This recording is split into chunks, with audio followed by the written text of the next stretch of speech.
Céline Filacam, bonjour. Bonjour. Vous êtes responsable prescription Sud-Ouest au sein de la société Signat. Signat, c'est une entreprise spécialisée dans la plaque et l'isolation en plâtre.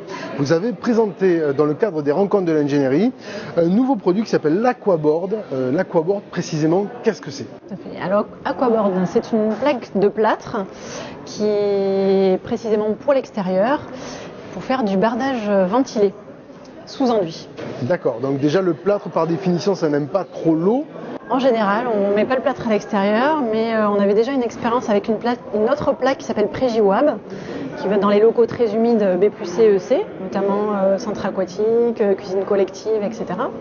Et donc de cette plaque-là est née l'Aquaboard, qui elle va en extérieur pour ensuite recevoir un enduit. Donc on est sur une plaque 100% plâtre, qui a des propriétés spécifiques pour aller à l'extérieur et qui est revêtée d'un voile de verre pour aussi la solidité et aller à l'extérieur et recevoir l'enduit. C'est vrai qu'on a plutôt l'habitude d'avoir le plâtre dans des propositions ou des prestations intérieures. Là, vous l'avez carrément directement ouvert aux intempéries. Alors déjà, peut-être quel est l'intérêt d'avoir du plâtre pour de la plaque extérieure?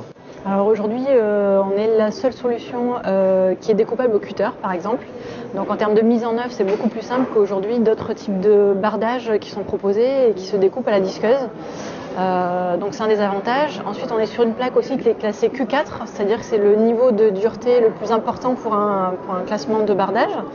Donc c'est aussi l'intérêt. On a aussi des très bonnes propriétés résistance au feu, à l'incendie, et en extérieur c'est intéressant aussi, notamment pour les rez-de-chaussée, au cas où il y a un incendie de poubelle ou de choses comme ça, ou de voiture.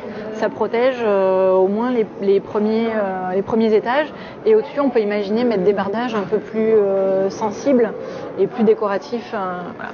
Après, l'intérêt aussi de ce bardage-là, c'est qu'on peut mettre un RPE qui permet d'avoir des couleurs assez foncées. RPE c'est un enduit mince. Donc on peut avoir une palette de couleurs assez foncée, ce qui n'est pas le cas par exemple quand on fait une isolation par l'extérieur standard type polystyrène, etc. D'accord, donc c'est vraiment une plaque qui a des capacités, des caractéristiques physiques intéressantes, à la fois dans sa mise en œuvre et également par rapport à l'isolation qu'elle propose. Tout à fait. Ça s'appelle l'Aquaboard. Céline Ficala, merci beaucoup. De rien, merci.